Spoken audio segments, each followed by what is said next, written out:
화병이 있을까요? 우리 한국인들의 변화 많은 삶이 감정 조절 능력을 약화시킨 결과라고 합니다. 네. 감정 조절 능력을 약화시켰다. 뭘 보면 그냥 못 참는 거예요. 음식에서 비롯되지도 않았나 그런 생각도 해봅니다. 막 자극적인 음식만 먹으니까 맵고 짜고 막 이런 거 먹으니까 그냥 성격도 그렇게 되는 거 아닌가 이런 생각도 해보기도 하고요. 특히 이 스트레스를 잘 받는 사람들이 있어요. 대체로 다음 네 가지의 성격에 속한 경우인데, 여러분 제가 이 말씀할 때 나에게도 해당되는지 여러분 잘 살펴보세요. 첫째, 성격이 너무 꼼꼼한 사람입니다. 성격이 너무 꼼꼼한 사람. 신문 한 장을 읽어도 얼마나 자세하고 빈틈이 없는지 완벽을 추구하면서 스스로 스트레스를 받고 있습니다. 이거 해결 안 되면 다음 걸 해결 못해요. 네. 둘째로, 경쟁심이 너무 강한 사람입니다. 도무지 지는 걸 못 봐줘. 네. 양보 없는 삶 그 자체가 고통이며 긴장입니다. 운전 습관 보면 금방 알죠. 네.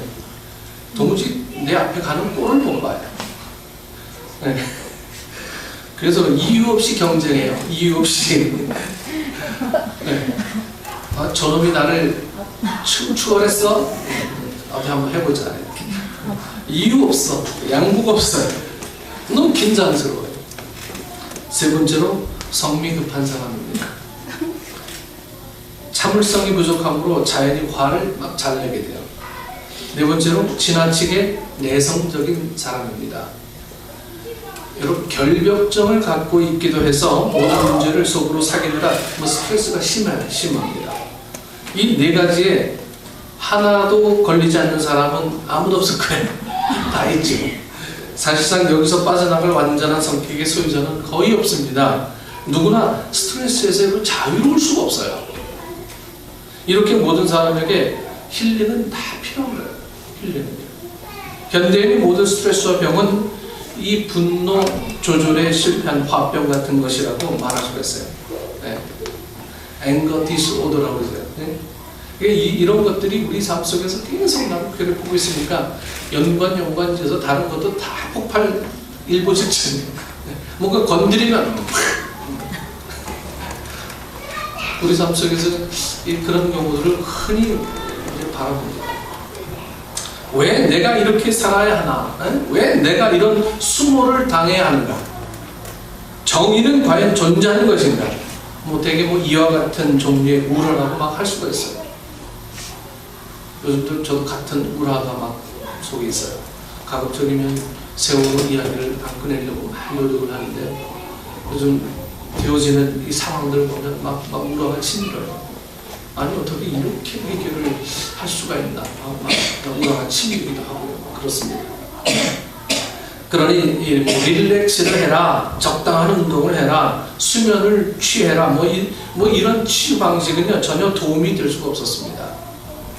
이런 고통과 아픔은 일시적인 위로나 육체적인 활동으로는 고칠 수가 없어요. 그래서 힐링은요 영적 차원으로 이렇게 올라가야 돼요. 힐링은 어디 길 걷는다고 좋은 호숫가에 좋은 나무 보고 한번 그렇게 걷는다고 힐링이 되면 여러분 이 세상에 다른 뭐에 필요하겠습니까? 근데 거기 걸어도 힐링 안 돼요. 힐링 되는 것처럼 보이죠. 그냥 그 순간은 좀 모면하지만 다시 일상생활에 돌아오면 결국 원위치, 다시 그 고민의 원위치에. 그래서 힐링이라는 것은요 이 영적인 차원으로 올라가야 돼요. 영적인 문제가 해결되지 않으면 우리가 힐링을 얻을 수가 없어요. 이 고단한 삶에서의 치유를 편백나무 숲길 몇 번 걸어서 해결할 수 없는 노릇이죠. 우린 영적으로 이 힐링을 이루어야 합니다. 영적으로요. 오늘 성경에 보면 한 번도 자기 힘으로 일어나 걸어본 적이 없어서 이 스트레스와 절망으로 살아온 인생을 치유시키면서 이 베드로는 그에게 말합니다. 16절 말씀에 예수로 말미암아 난 믿음이 너희 모든 사람 앞에서 이같이 완전히 낫게 하였느니라. 여러분 뭐가 낫게요? 믿음이 낫게 한다. 믿음이 낫게 한다는 거예요. 치유의 방식은 여러분 운동이나 위로가 아니라 신앙이라는 거예요. 신앙, 믿음이라는 거예요. 이 믿음이 아니면 우리를 치유할 수 있는 도무지 아무것도 없어요. 우리가 아픈 부위, 예? 거기 뭐 바르고 이제 붙이고 하면 그 당신은 좋아지겠죠. 아니 그게 치유가 아니잖아요. 믿음에 의해서 주님을 붙드는 자에 의해서 주님을 붙드는 자는 예수 이름을 믿는 자는 온전한 치유가 있다라고 하는 것을 성경은 분명하게 이야기해 줍니다. 스트레스나 질병, 정신적 상처나 몸의 장애 등 이 모든 것이 여러분 부활하신 예수님에 대한 믿음으로 완전히 나을 것임을 선언하였습니다. 이 완전한 나음, complete healing, 이것은 예수님을 믿음으로 얻는 결과론적 은혜입니다. 결과론적인 은혜. 예수님을 통해서 얻는 완전한 이 힐링이 여러분의 삶에도 가득하기를 축원합니다. 마지막으로 하나님은 회개하고 죄 사함을 받으면 새로운 치유의 날이 이르게 될 것이라고 말씀하세요. 오늘 본문의 마지막 말씀에 좀 주목하세요. 예수님께 대한 믿음을 갖고 힐링하기를 원한다면 어떻게 해야 하냐? 네? 19절 말씀에 그러므로 너희가 회개하고 돌이켜 너희 죄 없이 함을 받으라. 19절 상반절 말씀. 그러므로 너희가 회개하고 돌이켜 너희 죄 없이 함을 받으라. 회개와 죄 사함을 위한 노력을 해야 한다고 하십니다. 인간의 고통이 시작되는 근원은 죄에 있다는 사실을 깨닫지 않으면 안 됩니다. 인간의 고통은요, 죄로부터 시작합니다. 죄에서 벗어나려고 애쓰는 데서부터 힐링의 은총은 시작이 됩니다. 그러면 성경에서 치유를 받은 사람은 여러분 어떤 모습을 보였습니까?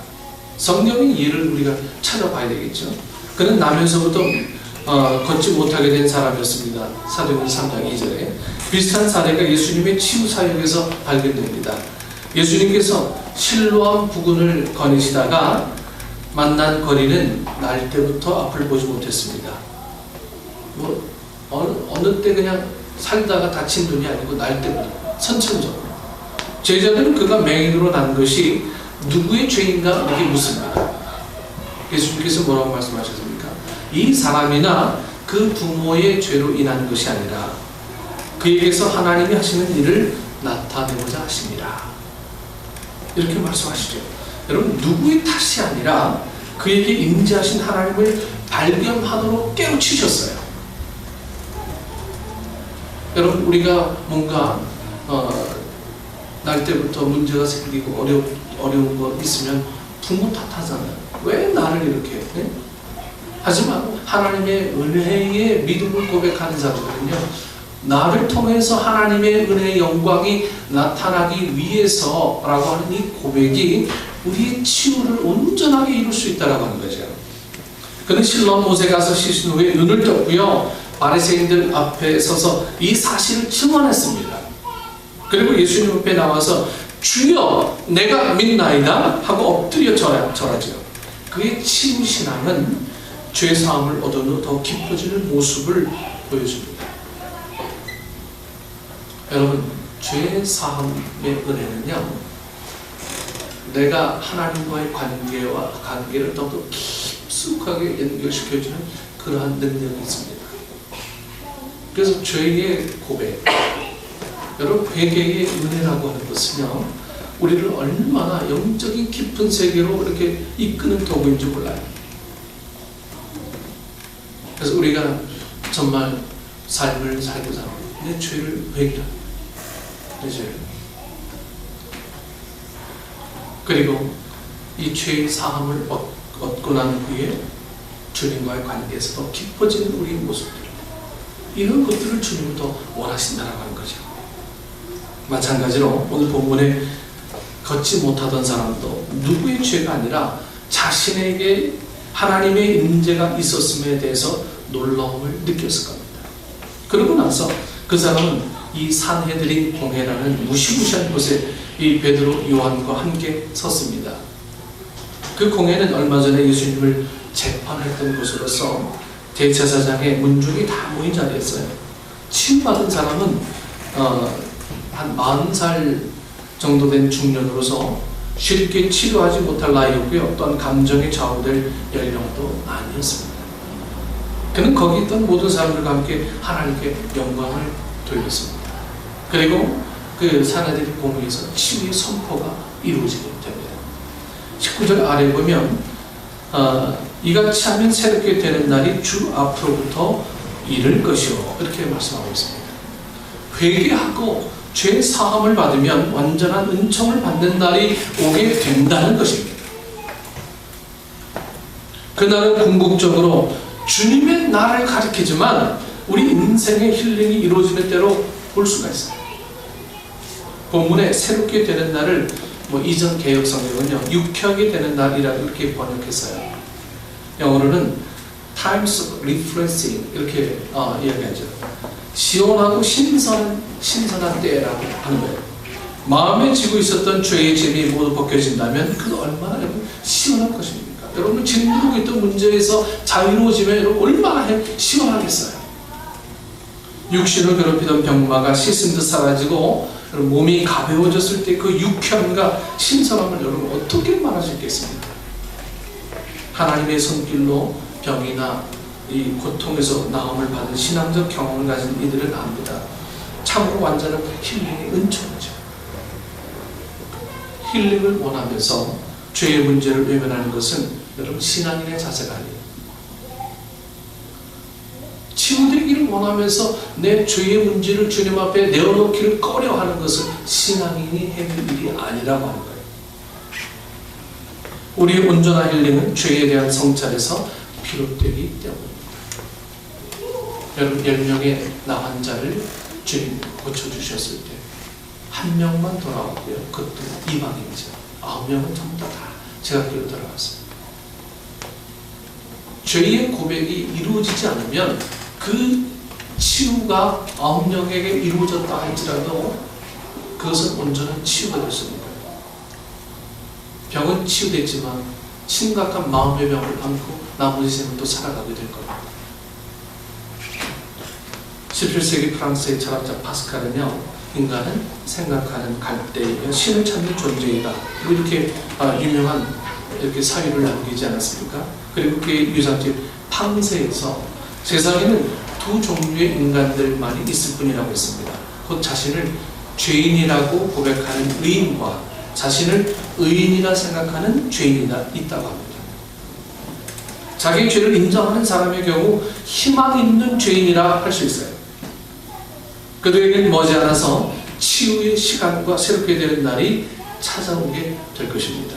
우리의 죄의 문제를 앞에 두고 괴로워하고 있다면 분명 여러분 희망이 있는 거예요. 머지않아 주님께서는 힐링의 기쁨을 우리에게 주실 것이라 믿습니다. 이제 말씀을 마무리합니다. 어떤 사람이 그래 보니 웰빙의 시대가 가고 힐링의 시대가 온 이유가 무엇이며 다음에는 무슨 시대로 갈 것인가에 대해서 말하고 있습니다. 웰빙 했던 적이 엊그제죠. 네.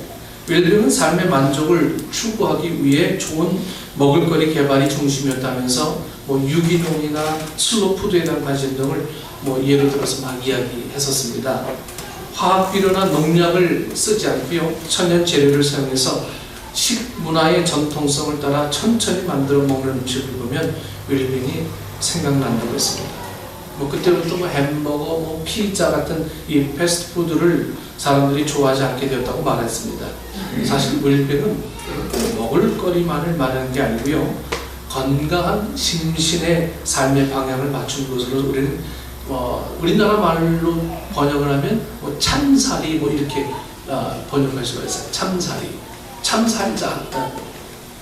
힐링은 그보다 더 본질적으로 사람의 마음과 정신을 치유하는데 그 목적을 두는 것이기 때문에 실은 매우 신앙적인 개념이라고 말할 수가 있습니다. 이런 개념으로 성경 말씀을 자세히 살펴보면 완전한 힐링이란 말씀을 본문에서 우리가 찾아봤습니다. 우리는 예수 그리스도를 통한 치유의 은총을 굳게 믿습니다. 예수 그리스도를 통합니다. 뿐만 아니라 이 힐링의 열풍도 주님께서 주신 은총으로 믿고요, 신앙적 치유가 세상의 구석구석으로 전파되기를 간절히 원합니다.